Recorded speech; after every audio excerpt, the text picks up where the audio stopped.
দর্শক RRM still inside পলিটিক্সে আপনাদেরকে স্বাগত জানাচ্ছি। আমি আজিজুর রহমান কিরণ। এই অনুষ্ঠানে মূলত সমসাময়িক রাজনৈতিক বিষয়গুলো নিয়ে আমরা কথা বলে থাকি। আজকে তার ব্যতিক্রম নয়। আজকে কথা বলতে চাই বিএনপির বর্ধিত সভা নির্বাচনমুখী যাত্রা কিনা এই প্রসঙ্গে। এই বিষয়ে আমাদের সঙ্গে আলোচনার জন্য যুক্ত হচ্ছেন আতিকুর রহমান রুমন, সদস্য বিএনপি মিডিয়া সেল, এবং আমাদের সহকর্মী আছেন মাসুদ সুমন। তিনি আছেন এই মুহূর্তে যেখানে এই বর্ধিত সভাটি অনুষ্ঠিত হবে। পাশাপাশি জুমে আরও সংযুক্ত হবেন সুলতান সালাউদ্দিন টুকু, প্রচার সম্পাদক বিএনপি, এবং কিছুক্ষণের মধ্যে আসবেন ডক্টর রফিকুল ইসলাম, স্বাস্থ্য বিষয়ক সম্পাদক বিএনপি।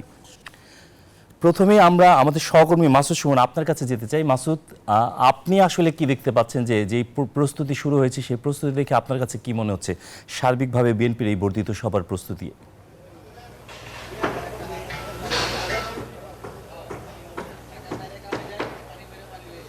ধন্যবাদ কিরণ আপনাকে। আপনি যেমনটি বলছিলেন যে আপনারা জানেন যে এর আগে 2018 সালে কিন্তু বিএনপি একটি বর্ধিত সভা করেছিল লা মেরিডিয়ান হোটেলে। সেখান থেকে কিন্তু তারপরে 4 দিন পরেই বিএনপি চেয়ারপারসন বেগম খালেদা জিয়া কিন্তু গ্রেপ্তার হয়েছিলেন, কারাবরণ করতে হয়েছিল। তারপরে আপনারা জানেন যে এই পট পরিবর্তনের সেই দীর্ঘ 15 বছর, ঠিক 15 বছর 7 মাসের ফ্যাসিবাদী শাসনের যে সময়টা গিয়েছে, সেই সময়টা কতটা দুঃশাসনে কেটেছে, কতটা নির্যাতনে কেটেছে বিএনপির যে নেতাকর্মী রয়েছেন সারা দেশের, তাদের যেভাবে কেটেছে।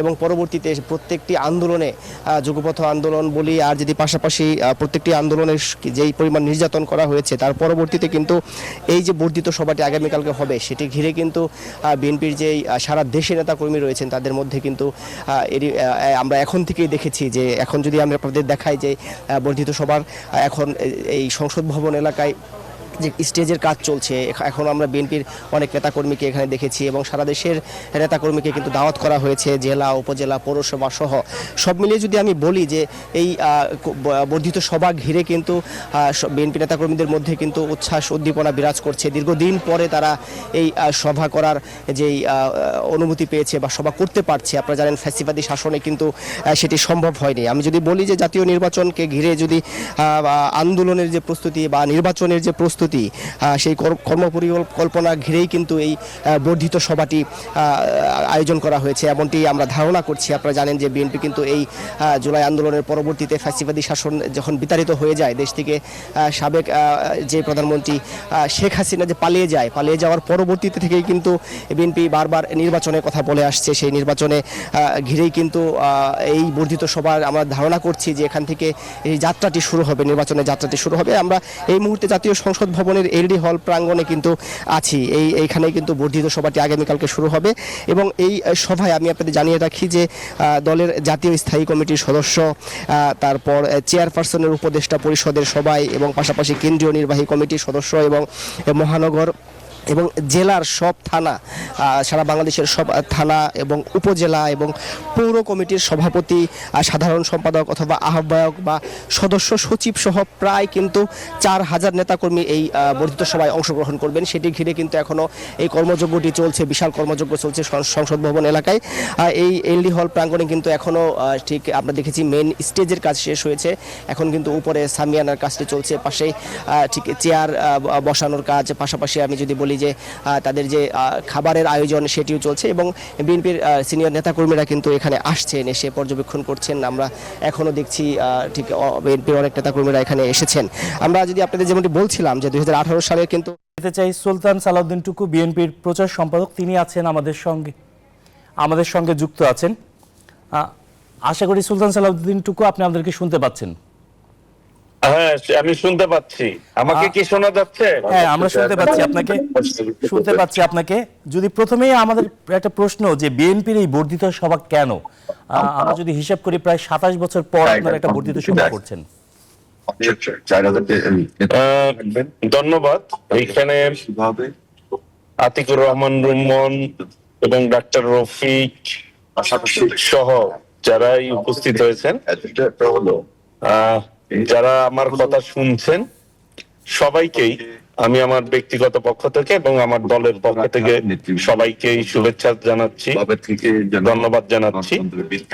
বিএনপি দীর্ঘদিন পর এই বর্ধিত সভা পরিবেশ পরিস্থিতির কারণে, আপনারা জানেন বিগত দিনে একটি ফ্যাসিস্ট সরকার, খুনি সরকার বিএনপির উপরে বিভিন্ন নির্যাতন নিপীড়ন চালিয়েছে। আমাদের নেত্রী দেশনেত্রী বেগম খালেদা জিয়াকে অন্যায়ভাবে মামলা দিয়ে তাকে জেলে রেখেছে। আমাদের ভারপ্রাপ্ত চেয়ারম্যান দেশনায়ক তারেক রহমানকে মামলা দিয়ে বিদেশে থাকতে বাধ্য করেছে। মামলার কারণে তিনি দেশে আসতে পারে নাই, প্রতিবন্ধকতা সৃষ্টি করেছে। বিভিন্ন পরিবেশ পরিস্থিতির কারণে আমাদের মহাসচিব অসংখ্য জেলে গিয়েছে। স্থায়ী কমিটির মেম্বার সকলেই কম বেশি, এম ইলিয়াস আলী গুম হয়েছে। বিভিন্ন নির্যাতন নিপীড়নের কারণে, পরিবেশের কারণে এই সভাটি বিলম্বিত হয়েছে। কিন্তু বিএনপি একটি বাংলাদেশের সবচাইতে আধুনিক উদার গণতান্ত্রিক দল। সেই উদার গণতান্ত্রিক দল হিসাবে গণতন্ত্রকে ধারণ করে একমাত্র এই দেশে বিএনপি। সেই গণতান্ত্রিক ধারাবাহিকতা রক্ষার জন্যই কিন্তু আজকে এই বর্ধিত সভা তৃণমূল পর্যায়ে থেকে আরম্ভ করে কেন্দ্র নেতৃবৃন্দর সমন্বয়ে এই সভাটি একটি আন্দোলন কিংবা নির্বাচনের প্রাককালে কিংবা নির্বাচন পরবর্তীতে বর্ধিত সভায় হয়ে থাকে। তারই ধারাবাহিকতায় এই বর্ধিত সভা। এই বর্ধিত সভার মধ্য দিয়েই সমস্ত বাংলাদেশের বিএনপি নেতা কর্মীরা সকলেই এই বর্ধিত সভার দিকে তাকিয়ে রয়েছে যে এই বর্ধিত সভার মাধ্যমে তৃণমূল থেকে এবং কেন্দ্র নেতৃবৃন্দের সমন্বয়ে যে পরামর্শ আসবে তার ভিত্তিতেই আমাদের ভারপ্রাপ্ত চেয়ারম্যান দেশনায়ক তারেক রহমান সার্বিক বিষয় নিয়ে একটি ব্রিফ করবেন। আগামী দিনের রাজনীতি, দেশের চলমান পরিস্থিতি নিয়ে সার্বিক বিষয়ে আমাদের ভারপ্রাপ্ত চেয়ারম্যান দেশনায়ক তারেক রহমান একটি ব্রিফ করবেন, নির্দেশনা দিবেন। এই মুহূর্তে দলকে ঐক্যবদ্ধ এবং আগামী নির্বাচন পরিস্থিতি সব মিলিয়েই 27 তারিখ আগামীকাল রাত পহলে আমাদের এই বর্ধিত সভা, এই সভাটি অত্যন্ত গুরুত্বপূর্ণ এবং তাৎপর্যপূর্ণ আমি মনে করি। কাজেই দল হিসাবে এইখানে অনেক দলই এই ধরনের সভা কিন্তু বর্ধিত সভা অনেক দলই কিন্তু করতে পারে নাই বিগত দিনে। ক্ষমতা থাকা অবস্থায় ফ্যাসিস্ট সরকারও কিন্তু এই ধরনের এই বর্ধিত সভা তারা করেনি বা আমরা দেখতে পাইনি, কারণ তারা জনগণ থেকে বিচ্ছিন্ন হয়েছিল, রাজনৈতিক নিপীড়ন করে তারা ক্ষমতায় টিকে থাকতে চেয়েছিল এবং মানুষকে কখনোই তারা গণতন্ত্রকে মূল্যায়ন করে নাই, যে জন্য তারা নিজেদের দলের মধ্যেও কিন্তু গণতন্ত্রকে তারা লালন করে নাই। কাজেই আমরা মনে করি মানুষকে এই মুহূর্তে, দেশবাসীকে এবং দেশের মানুষকে একটি বার্তাই আমরা দিতে চাই। দেশের মানুষের যে অধিকার, ভোটের অধিকার, সেই অধিকার আমরা প্রতিষ্ঠিত করতে চাই দেশনায়ক তারেক রহমানের নেতৃত্বে। গণতান্ত্রিক যে যাত্রা শুরু হয়েছে এটি কিন্তু শেষ হয় নাই, ষড়যন্ত্র কিন্তু শেষ হয় নাই। সেই জন্য কিন্তু আমরা একটি স্লোগান নির্ধারণ করেছে আমাদের ভারপ্রাপ্ত চেয়ারম্যান দেশনায়ক তারেক রহমান, যে সুদৃঢ় ঐক্যই রুখে দিতে পারে সকল ষড়যন্ত্র। আমি মনে করি আগামী সকল ষড়যন্ত্রকে রুখে দিবে এই দেশের জাতীয়তাবাদী শক্তি ইনশাল্লাহ। এই বার্তাটি আগামী বর্ধিত সভায় আগামীকাল ইনশাল্লাহ এই বার্তাটি আমরা দিতে পারবো। সুলতান সালাউদ্দিন টুকু, আরেকটি প্রশ্ন যদি আপনার কাছে জানতে চাই, সেটা হচ্ছে কি জাতীয় নির্বাচনে যাত্রা শুরু করছে বিএনপি এই বর্ধিত সভার মাধ্যমে, এটা যদি আমরা বলি তাহলে এটা কি ভুল হবে? বা তৃণমূলের কাছে বার্তা দেওয়ার উদ্দেশ্যেই কি, বা তৃণমূল থেকে তাদের বক্তব্য নেওয়ার উদ্দেশ্যেই কি এই বর্ধিত সভা?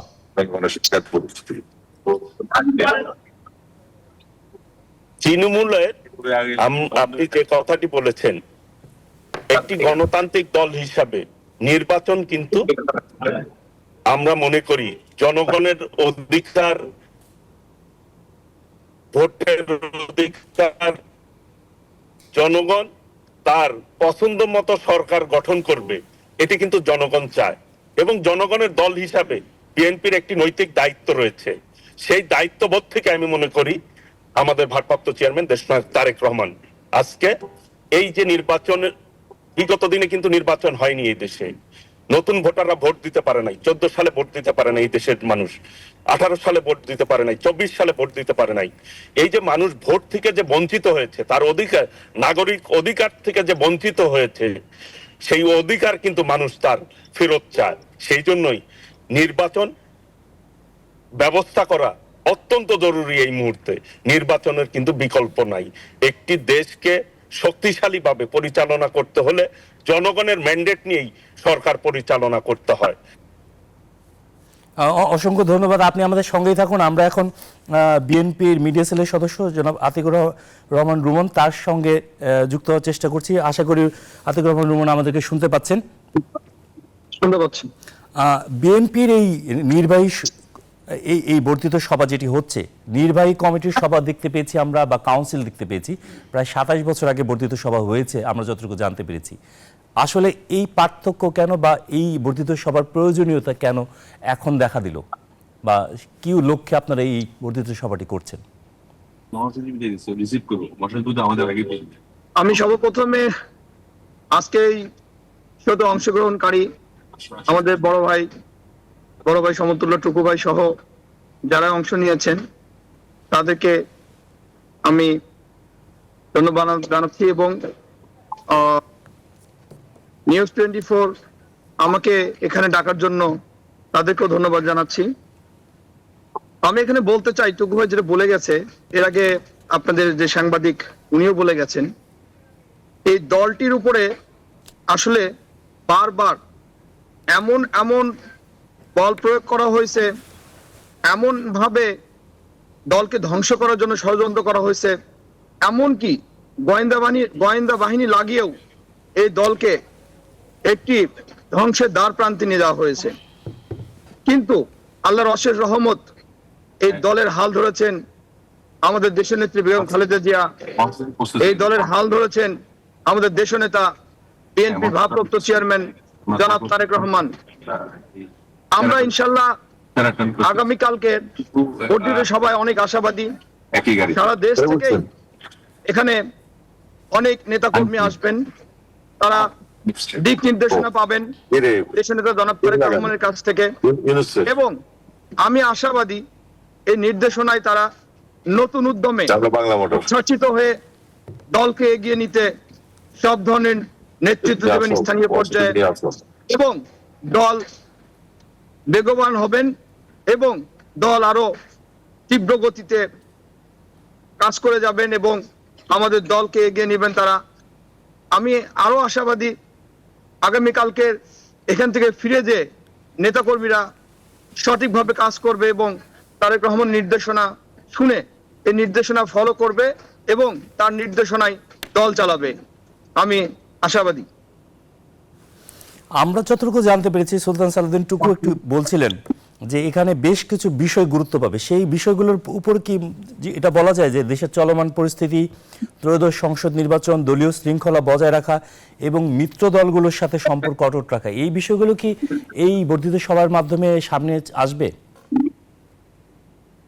মিত্র দলগুলো এবং যে প্রশ্নগুলো করলেন এগুলো অবশ্যই দিক নির্দেশনা থাকবে, এবং আগামী নির্বাচনকে ঘিরে এখানে যদি কোনো নির্দেশনা দেয় আমাদের দেশনেতা জনাব তারেক রহমান, অবশ্যই আমাদের দেশে সারা দেশে থেকে আসা নেতৃবৃন্দ সেটা ফলো করবেন এবং দলকে এগিয়ে নেবেন। আমি এটা আশাবাদী। জনাব সুলতান সালাউদ্দিন টুকু এবং আতিকুর রহমান রুমন আমাদের সঙ্গে থাকুন। আমরা একটা বিরতি নিয়ে ফিরে আসতে চাই আপনাদের কাছে, আশা করি আমাদের সঙ্গে থাকবেন। দর্শক, RRM স্টিল ইনসাইড পলিটিক্সে একটা বিরতি নিচ্ছি, আশা করি আমাদের সঙ্গেই থাকবেন। বিরতির পর আবারও স্বাগত জানাচ্ছি RRM স্টিল ইনসাইড পলিটিক্সে। বিরতির আগে কথা বলছিলাম বিএনপির বর্ধিত সভা নির্বাচনমুখী যাত্রা কিনা এমন একটা প্রসঙ্গ নিয়ে। আপনাদেরকে আগেই বলেছি আমাদের সঙ্গে কিছুক্ষণের মধ্যে যুক্ত হওয়ার কথা ছিল ডক্টর রফিকুল ইসলাম, স্বাস্থ্য বিষয়ক সম্পাদক বিএনপি। তিনি আমাদের স্টুডিওতে যুক্ত হয়েছেন। এছাড়াও আমাদের সাথে ভার্চুয়ালি যুক্ত আছেন সুলতান সালাউদ্দিন টুকু, প্রচার সম্পাদক বিএনপি, এবং আতিকুর রহমান রুমন, সদস্য বিএনপি মিডিয়া সেল। জনাব সুলতান সালাউদ্দিন টুকু অনেক কষ্ট করে আমাদের সঙ্গে যুক্ত আছেন, আমরা জানি। তার কাছে প্রশ্নে ফিরে যেতে চাই।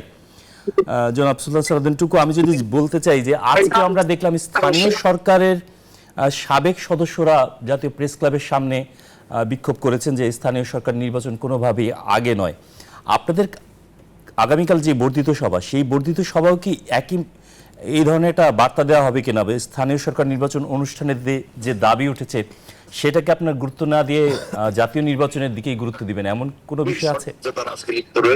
বিষয়টা হচ্ছে কি, জাতীয় সরকার, জাতীয় যে সরকারের নির্বাচনের কথা বলছে সরকার, অন্তর্বর্তীকালীন সরকারের অনেকে বলছে বিষয়টা, এটি একটি দুর্বল সরকার, কিন্তু ইতিমধ্যেই প্রত্যক্ষ করেছেন দেশের আইন শৃঙ্খলার পরিস্থিতি কি পর্যায়ে অবনীত হয়েছে। দেশের বিভিন্ন জায়গায় অস্থিতিশীল করার জন্য বিগত ফ্যাসিবাদের সরকারের প্রেতাত্মারা বিভিন্ন কায়দায় অস্থিতিশীল পরিবেশ তৈরি করার পায়তারা করছে এবং করছে। এই প্রেক্ষাপটে আমি মনে করি এই সরকারের পক্ষে কোনোভাবেই স্থানীয় নির্বাচন করার ক্ষেত্রে তারা কোনোভাবেই এই সরকারের পক্ষে একটি নির্বাচন করা সম্ভব নয়। কাজেই একটি নির্বাচিত সরকারি, শক্তিশালী সরকারি স্থানীয় নির্বাচন করার ক্ষেত্রে ভূমিকা পালন করতে পারে। কাজেই জাতীয় নির্বাচন করা বিষয়টাই কিন্তু আগে প্রয়োজন। জাতীয় নির্বাচন, স্থানীয় নির্বাচন কোনোভাবেই এই দেশের মানুষ মনে করে না এই সরকারের পক্ষে একটি সুষ্ঠু গ্রহণযোগ্য নির্বাচন করা সম্ভব। এইখানে আপনি কেন এই স্থানীয় সরকারকে কেন আনছেন? ওই বিগত ফ্যাসি সরকারের প্রেতাত্মারা যাতে অংশগ্রহণ করতে পারে বা তাদেরকে আপনারা পক্ষে নিতে পারেন, বিভিন্ন কোশ্চেন কিন্তু মানুষের সামনে আসবে যে কেন এই কথা বলছেন। আপনি একটি অনির্বাচিত সরকার, আপনাকে দায়িত্ব দিয়েছে জনগণ, আপনার যে দায়িত্ব, গুরু দায়িত্ব, সেটি আপনি পালন করেন। আপনি একটি নির্বাচন দিয়ে একটি সরকার গঠন করার ক্ষেত্রে আপনি ভূমিকা পালন করেন। আপনি কেন এই জাতীয় নির্বাচনকে বন্ধ করে স্থানীয় নির্বাচনের দিকে যাবেন? এটি তো মানুষ ষড়যন্ত্রের গন্ধ হিসাবে কিন্তু দেখছে, ষড়যন্ত্র হিসাবে দেখছে। কাজেই আমি মনে করি এই মুহূর্তে আপনি যেটি বলেছেন যে আমাদের তৃণমূল পর্যায়ের বার্তা কিন্তু একটি, তারা কিন্তু জাতীয় নির্বাচন চায়, তারা কিন্তু স্থানীয় নির্বাচন চায় না। কাজেই এই মুহূর্তে আমি মনে করি এই কথাটা আগামী বর্ধিত সভায় যে আগামীকাল যেটি আলোচনা করবে, এই জন্য কিন্তু সার্বিক পরিস্থিতি তৃণমূল কি চায় সেটি কিন্তু তৃণমূল নেতারা সেটি বলবে। এটা কিন্তু এই মুহূর্তে অ্যাডভান্স আমি আপনাকে বলতে পারতেছি না যে তৃণমূলরা কি বলবে।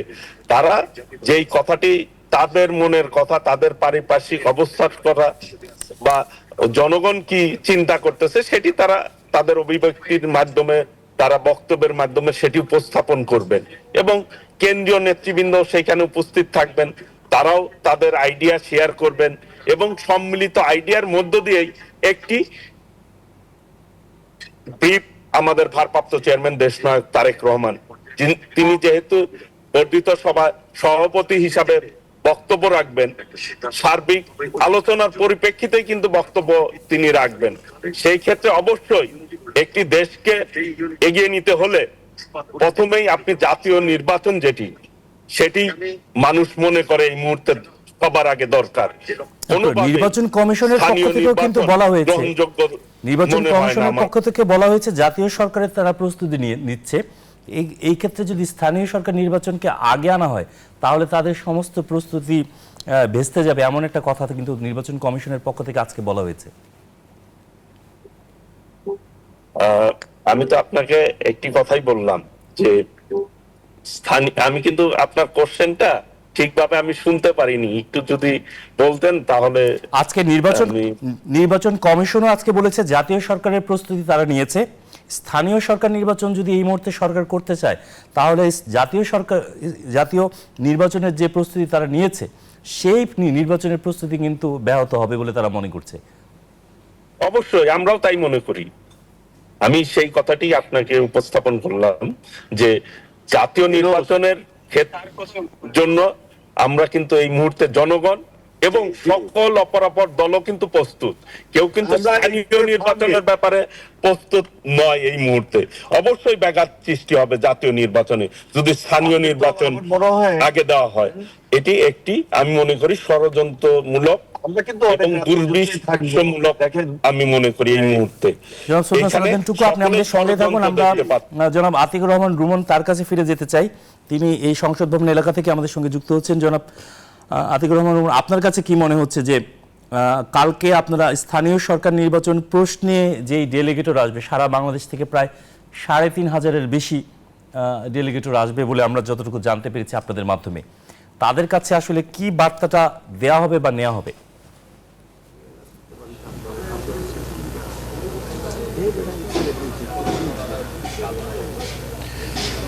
আমাদের বিএনপির অ্যাক্টিং চেয়ারম্যান জনাব তারেক রহমান এই বর্ধিত সভার ডাক দিয়েছেন। এখানে আমরা যেটা বুঝতেছি, উনি শুনবেন এবং বলবেন। আমার মনে হয় উনি প্রথমেই শুনবেন সারা বাংলাদেশ থেকে আমাদের তৃণমূল নেতারা এখানে কি বলেন, এবং সেকেন্ড ইয়েতে হয়তো বা ওই সুযোগেই তিনি সেকেন্ড ইয়েতে বলবেন আবার। এখন আমার কাছে যেটা মনে হয় যে নির্বাচনে যে কথাটা আপনি বললেন, টুকু ভাই বলেছে এবং নির্বাচন কমিশনও বলেছে যে স্থানীয় নির্বাচন যদি এখানে জাতীয় নির্বাচন আগে দেয়া হয় তাহলে ওনাদের প্রস্তুতিটা বিনষ্ট হতে পারে। আমরাও বাংলাদেশ জাতীয়বাদী দল এবং বাংলাদেশ সাধারণ জনগণ ভোটার যারা, তারাও আমাদের মতোই চাইবে যে আগে জাতীয় নির্বাচন হোক, তারপরে নির্বাচিত সরকাররা স্থানীয় প্রশাসন বা স্থানীয় নির্বাচন করবেন। আর একটা জিনিস, সেটা হচ্ছে আমরা প্রথম থেকেই কিন্তু দাবি করে আসছি, একটি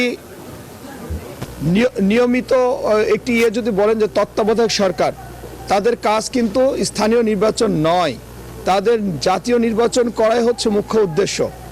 এখানে যদি স্থানীয় নির্বাচন করতে যায় তাহলে এখানে তাদের সময় কালক্ষেপণ হবে।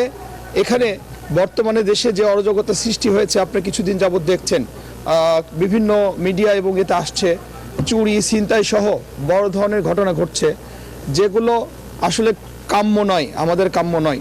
আমরা দাবি করব যে স্থানীয় সরকার নির্বাচন জাতীয় সরকার যারা নির্বাচিত হবে তারাই করবেন। কিরণ ভাই, আপনাকে ধন্যবাদ। আমরা এখন স্টুডিওতে ফিরেছি যে ডক্টর রফিকুল ইসলাম, আপনার কাছে যদি জানতে চাই সার্বিকভাবে এই প্রস্তুতিকে কিভাবে দেখছেন, আসলে কি বার্তা আসতে পারে আগামীকালের এই সভা থেকে? আসলে অনেক তো প্রত্যাশা, সেই প্রত্যাশার প্রাপ্তিটা কতখানি হবে বলে মনে করছেন? ধন্যবাদ আপনাকে, এবং আমরা যারা নিউজ 24 এর যারা দর্শক আছেন তাদের সকলকেই শুভানুদ্দীদের আসসালামু আলাইকুম। আপনি ভালোই বলেছেন, আসলে এটি যে একটা বর্ধিত সভা, তাই এই বর্ধিত সভায় আমাদের যারা আমন্ত্রিত অতিথিবৃন্দ আছেন তারা একটি দিক নির্দেশনামূলক নিশ্চয়ই তারা সাংগঠনিক বক্তব্য রাখবেন। এবং আপনি পূর্বে আলোচকদের কাছ থেকে শুনেছেন যে আমাদের ভারপ্রাপ্ত চেয়ারম্যান জনাব তারেক রহমান তিনি উদ্বোধনী বক্তব্য এবং পরবর্তীতে এজ এ সভাপতি হিসেবে সমাপনী বক্তব্য রাখবেন। এবং যারা আমন্ত্রিত অতিথি আছেন তাদের বক্তব্যের আলোকেই তিনি দিক নির্দেশনামূলক আমাদের দলের জন্য নয়, শুধু সারা দেশের জাতির জন্য কি করণীয়, কিংবা অন্যান্য দল আমাদের সাথে যারা সমমনা আছেন তাদের সাথে আমাদের কি এরা, সেই সব ব্যাপারে সকল ব্যাপারেই হয়তো বা তার বক্তব্যে থাকতে পারেন। আমার একটা জিনিস জানার ছিল যে এই অনুষ্ঠানে কি অন্যান্য অপরাপর রাজনৈতিক দলগুলো আপনারা আমন্ত্রণ জানিয়েছেন কি? এটা কিন্তু বর্ধিত সভা, এটা কিন্তু কোনো কাউন্সিল সভা নয়। সুতরাং বর্ধিত সভাতে কিন্তু এই ধরনের একান্ত নিজেদের একটি সাংগঠনিক সভা হয়ে থাকে, এবং সেই সাংগঠনিক সভা অনুসারেই আমাদের যে নিয়ম, যেটা আমাদের সাংগঠনিক সভার যে নিয়ম, সেটাকে মেনে নিয়েই কিন্তু সেইভাবেই কিন্তু ইসে করা হচ্ছে। সুতরাং সেই নিয়ম অনুসারেই এটা হচ্ছে, এবং সেই নিয়ম অনুসারেই আগামীকালকে শুরু হবে সেটা। তবে এখানে তারা যে আমাদের যে বার্তাটি দিবেন এবং দেশের যে বর্তমান রাজনৈতিক পরিস্থিতি, কারণ আপনি জানেন যে বিগত ফ্যাসিস্ট সরকারের যে 17 বছর আমাদের যে সকল ভাইরা গুম খুনের শিকার হয়েছেন, এবং তারা আমাদের এখানে যারা আসছেন তারা প্রত্যেকেই কিন্তু নির্যাতিত, এবং তাদের প্রত্যেকের নামেই দেখবেন যে অনেক মামলা, তারা একাধিক মামলা তারা রয়েছেন। সুতরাং তারা তাদের হয়তো আবেগের কথাটি বলবেন, তবে ব্যক্তিগত কোনো কথা আলোচনার সুযোগ তারা যে পরিস্থিতিতে আছেন বা যে বিষয়গুলো অবলোকন করছেন সেই বিষয়গুলো তো এখানে তুলে ধরবেন। সাংগঠনিক এখানে মেইনলি তার যে সাংগঠনিক বক্তব্য, সেই বক্তব্যটি রাখবেন এবং দলের যে শৃঙ্খলা যে কথাটি আসেন সেই শৃঙ্খলা অনুসারেই তারা বক্তব্য রাখবেন এবং দলের চেয়ারপারসন সেই শৃঙ্খলা অনুসারে বারবার দলের ইয়েতে বলেছেন, বিভিন্ন বক্তব্যে তার বক্তব্য রেখেছেন। সেই বক্তব্যগুলোই কিন্তু এই যদি আপনি বিশ্লেষণ করেন তাও কিন্তু সেখানেই কিন্তু আসবে। সুতরাং আমরা এখানে একটা সুশৃঙ্খল যে মানে আমাদের যে সংগঠন, সুশৃঙ্খল নেতাকর্মীরাই একটি ঐক্যবদ্ধ দৃষ্টি কিন্তু ফিরে দিতে পারে, সেই দৃষ্টির আলোকেই কিন্তু এই বর্ধিত সভা। এবং এখানে এই বর্ধিত সভায় আপনি বিগত রাজনৈতিক যে আমাদের যে নেতাকর্মী এবং দেশ যে পিছিয়েছে সেই সকল বক্তব্যই কিন্তু এখানে হয়তো আসতে পারে এবং সেই অনুসারে কি করণীয়, ভবিষ্যতে কি করণীয় তারাও তাদের বক্তব্যগুলো রাখবেন এবং সেই অনুসারে আমাদের সিনিয়র নেতৃবৃন্দ যারা আছেন, বিশেষ করে আপনি জানেন যে আমাদের স্থায়ী কমিটির সদস্যরা এবং দলের মহাসচিব আছেন, তারাও তাদের বক্তব্য সেখানে সুস্পষ্ট বক্তব্য রাখলে সেই আলোকেই হয়তো সমাপনী বক্তব্য আমাদের ভারপ্রাপ্ত চেয়ারম্যান দিবেন। আপনাকে অসংখ্য ধন্যবাদ। আমরা একটা বিরতি নিয়ে ফিরতে চাই আবারও। দর্শক, আমি স্টিল ইনসাইড পলিটিক্স একটা বিরতি নিচ্ছি, আশা করি আমাদের সঙ্গেই থাকবেন।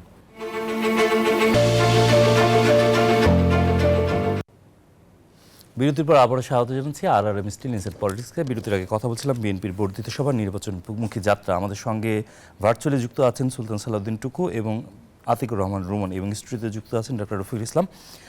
জনাব সুলতান সালাউদ্দিন টুকু, আপনার কাছে যদি আবারও ফিরতে চাই, সেক্ষেত্রে যদি জানতে চাই যে আমরা দেখতে পেয়েছি সারা বাংলাদেশেই বেশ কিছু বিশৃঙ্খল পরিস্থিতি তৈরি হয়েছে, সেই ক্ষেত্রে এই বর্ধিত সভা থেকে তারেক রহমান আপনাদের দলের ভারপ্রাপ্ত চেয়ারম্যান বারবারই দিক নির্দেশনা দিচ্ছেন, এবারও কি তার দিক নির্দেশনা আসতে পারেন কিনা এই বর্ধিত সভা থেকে? ধন্যবাদ। যে বিষয়টি ইতিমধ্যেই বাংলাদেশের মানুষ কিন্তু এই আইন শৃঙ্খলা পরিস্থিতি নিয়ে মানুষ কিন্তু ইতিমধ্যেই এই সরকার যে সার্বিকভাবে দেশ পরিচালনার ক্ষেত্রে ব্যর্থতার পরিচয় দিচ্ছে এটা কিন্তু ফুটে উঠেছে। যে আজকে মানুষ কিন্তু এটি প্রত্যাশা করে নাই যে আইন শৃঙ্খলার পরিস্থিতি এই ধরনের অবনীত হবে, কারণ এই সরকার সরকারের যারা প্রেতাত্মা এখনো বিভিন্ন জায়গায় রয়েছে, প্রশাসনের পর্যায়ে বিভিন্ন জায়গায় রয়েছে, তারা কিন্তু এই আইন শৃঙ্খলা অবনতির পিছনে তারা কিন্তু দায়ী। এবং বেসিক্যালি যে ফ্যাসিস্ট সরকারের যারা দোষর তাদের কিন্তু বিচার কিন্তু এই সরকার করতে পারে নাই। আমরা শুনলাম যে কিছু লোককে তারা তাদের কাছে তাদের হেফাজতে রয়েছে। বিষয়টা অনেকটা এইরকম যে বাংলাদেশে ডুব দিল, যা ভেসে উঠলো দিল্লিতে, এইরকম পরিস্থিতি কিন্তু দেখেছি। আমরা শুনেছি যে অনেকেই বিভিন্ন হেফাজতে রয়েছে বা বিভিন্ন বাহিনীর কাছে আছে, কিন্তু পরবর্তীতে কিন্তু তাদের বিভিন্ন জায়গায় তাদের পাওয়া গেল। এই যে পরিস্থিতি, যে ফ্যাসিস্ট সরকারের যারা দোষর ছিল তাদের কিন্তু সঠিক বিচার এখনো আমরা করতে পারি নাই, যেটি মানুষ প্রত্যাশা করেছিল যে এদের বিচারটি সঠিকভাবে হবে, কিন্তু সেটি কিন্তু হয় নাই। এই ফ্যাসিস্ট সরকারের প্রেতাত্মারাই আইন শৃঙ্খলার পরিস্থিতির অবনতির জন্য মূল দায়ী কিন্তু তারা। কাজেই এই মুহূর্তে যত দ্রুত সম্ভব একটি জাতীয় নির্বাচনের ব্যবস্থা করা, রোডম্যাপ দেওয়া, যেটি বিএনপি সব সময় বলে আসছে যে নির্বাচনের রোডম্যাপ ঘোষণা করা হোক। নির্বাচনের পরিবেশ যদি তৈরি করা হয় বা রোডম্যাপ ঘোষণা করা হয়, মানুষ কিন্তু নির্বাচনমুখী হবে। সেই জন্যই আমি মনে করি যে মূল যে বিষয়টা, কিছু প্রয়োজনীয় সংস্কার করে দ্রুততম সময়ের মধ্যেই নির্বাচনের ব্যবস্থা করা। এবং আমরা কিন্তু বিএনপি, আমাদের ভারপ্রাপ্ত চেয়ারম্যান দেশনায়ক তারেক রহমান সবসময় এই সরকারকে সহযোগিতার কথা বলেছে। জনাব সুলতান সালাউদ্দিন টুকু, আপনাকে অসংখ্য ধন্যবাদ আমাদের সঙ্গে যুক্ত হওয়ার জন্য। আমরা এবার ফিরে যেতে চাই জনাব আতিকুর রহমান রুমন, আপনার কাছে যে বর্ধিত সভার চমক কি থাকবে? আমরা এর আগে যতগুলি নির্বাহী কমিটির সভা বা কাউন্সিলে দেখেছি বিএনপি চেয়ারপারসন বেগম খালেদা জিয়া বক্তব্য রাখেন। আগামীকালকে যে বর্ধিত সভা অনুষ্ঠিত হতে যাচ্ছে সেখানে কি বিএনপি চেয়ারপারসন বেগম খালেদা জিয়া বক্তব্য রাখার কোনো সুযোগ আছে কিনা? এখানে মিডিয়া সেলের বাইরে সব চলে যান, এখানে মিডিয়া সেলের বাইরে সবাই চলে যান। এটা আকস্মিকভাবে কি হবে আমরা আসলে জানি না, তবে আগামীকালকে কাল আমাদের অ্যাক্টিং চেয়ারম্যান জনাব তারেক রহমান দিক নির্দেশনা দেবেন, এটা আমরা খুব ভালোভাবে জানি এবং আমাদের কর্মসূচিতে এটাই আছে। আর উনি আকস্মিকভাবে আসবে কিনা এটা বলা যাবে না, তবে আমরা কালকে তার বক্তব্যের জন্য অধীর আগ্রহে অপেক্ষা করছি এবং তার দিক নির্দেশনার জন্য অধীর আগ্রহে অপেক্ষা করছি। আগামীকালকে যে বর্ধিত সভা অনুষ্ঠিত হচ্ছে সেখানে কি দলের নেতাকর্মী বা বড় কোনো দল অবস্থানে কোনো রদবদল আসতে পারে কিনা, এমন কোনো আভাস আপনার কাছে আছে কিনা?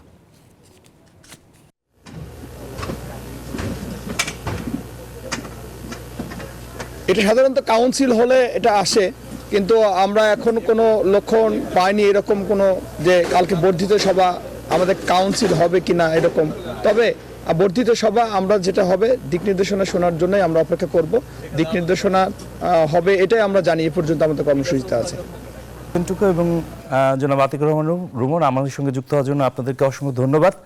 ডক্টর রফিকুল ইসলাম, আপনার কাছে যদি ফিরে আসি, নেতাকর্মীরা কি এই বর্ধিত সভায় সরাসরি ভারপ্রাপ্ত চেয়ারম্যানকে প্রশ্ন করার কোনো সুযোগ আছে কিনা বা করতে পারবেন কিনা? আচ্ছা, আপনি অসংখ্য ধন্যবাদ আপনি সুন্দর একটি কোশ্চেন করার জন্য।